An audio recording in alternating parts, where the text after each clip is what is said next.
genotoxicología, una de las cuestiones que más preocupa es la posibilidad que tienen ciertas sustancias de producir alteraciones en el material genético, materializándose en forma de mutagénesis, carcinogénesis y teratogénesis. Esta capacidad la presentan sustancias de diversas características y origen, como por ejemplo sustancias de efecto hormonal, como el dietilestilbestrol, antimicrobianos como los nitrofuranos y promotores del crecimiento como las quinoxalinas. Otros agentes genotóxicos son las radiaciones ionizantes y las electromagnéticas, teniendo que considerar a aquellas sustancias con capacidad alquilante. La genotoxicología estudia la acción de los tóxicos sobre el material genético de los organismos vivos. Este término no debe confundirse con el de toxicogenética y con el de toxicogenómica, ya que estas disciplinas se encargan del estudio de la influencia que el material genético ejerce sobre el efecto de los tóxicos en el organismo, considerándose bien algunos genes o bien el genoma completo. Como hemos dicho, los efectos posibles son la mutagénesis, la carcinogénesis y la teratogénesis. La mutación supone un cambio en el material genético de las células somáticas o germinales, siendo este cambio estable y transmisible a las células hijas. Como consecuencia de estos cambios, se pueden desarrollar también procesos de cancerogénesis y teratogénesis. Las alteraciones en el material genético se pueden producir de diferentes maneras: por cambios en nucleótidos por sustitución de bases, por alquilación mediante aductos, por adición o deleción de bases, etc., por lesiones cromosómicas, como rotura, intercambios, traslocaciones, etc., y por cambios en el número de cromosomas, lo que también se denomina aneuploidías.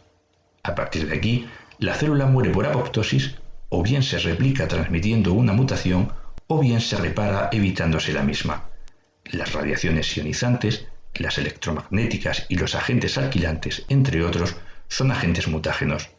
Las aminas heterocíclicas, por ejemplo en extractos de ternera, se activan mediando el citocromo P450 para desarrollar su acción mutágena. Finalmente, las denominadas alertas estructurales son grupos químicos relacionados con la capacidad de ciertas sustancias para producir interacciones con el ADN que puedan llevar a una mutación, lo cual puede utilizarse para predecir la toxicidad de compuestos similares. Algunos ejemplos de estas son las cloraminas, los grupos nitro y los grupos azo, entre otros. En la carcinogénesis, la célula pierde su capacidad de controlar su reproducción, produciéndose esta de manera anárquica. Se puede producir por acumulación de mutaciones, activándose oncogenes e inhibiéndose genes que impiden dicha reproducción.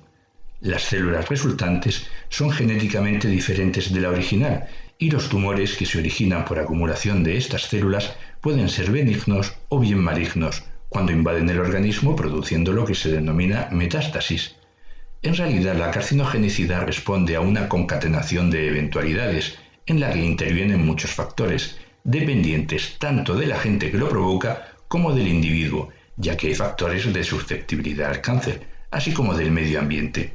El desarrollo de un cáncer es considerado como un proceso estocástico, sin que exista una dosis mínima o segura para los agentes carcinógenos, por debajo de la cual no se pueda producir el cáncer. Normalmente el proceso se produce por una exposición reiterada en la que fracasan los mecanismos de defensa del organismo. Según su mecanismo de acción, los carcinógenos pueden ser genotóxicos y epigenéticos. Los primeros son compuestos electrofílicos muy reactivos con gran afinidad por el ADN o por el ARN. Entre ellos podemos encontrar agentes alquilantes y las especies reactivas de oxígeno.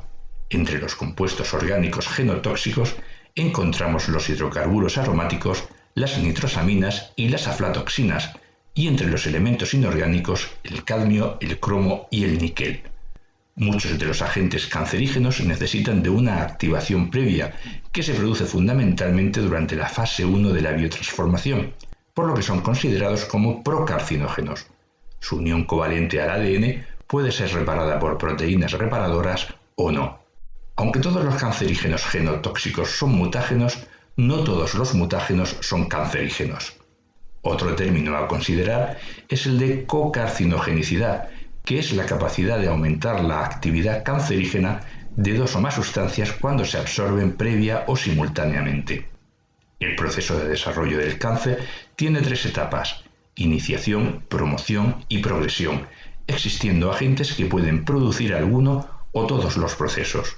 Los denominados agentes incompletos solo producen la primera fase, que consiste en la alteración propiamente dicha de procesos como los de metabolismo o de reparación del ADN. Los agentes promotores activan la segunda fase, reproducción selectiva de las células mutadas, y en la tercera fase se produce la expansión de las células por la pérdida de control celular de las mismas. Los carcinógenos completos intervienen en las tres fases, y entre ellos tenemos a las nitrosaminas y a las radiaciones ionizantes, entre otros. La apoptosis es uno de los mecanismos de reparación del daño. Los carcinógenos epigenéticos no producen lesión directa del ADN, produciendo el daño a través de mecanismos como inhibición de la apoptosis, inmunosupresión, alteración de las funciones endocrinas, producción de reacciones inflamatorias, etc. Algunos agentes de este tipo son ciertas sustancias con efecto hormonal como el dietilestilbestrol, lastificantes como los ftalatos, plaguicidas como el DDT y dioxinas. En este tipo de agentes sí que existe un valor umbral, al requerir dosis relativamente altas del tóxico para producir el efecto. En este tipo son pues importantes los disruptores endocrinos y los proliferadores de peroxisomas. La Agencia Internacional de Investigación sobre el Cáncer, IARC, clasifica a las sustancias en 4 categorías. En el grupo 1 están los compuestos que se sabe que son carcinógenos para humanos, como el cadmio y la TCDD.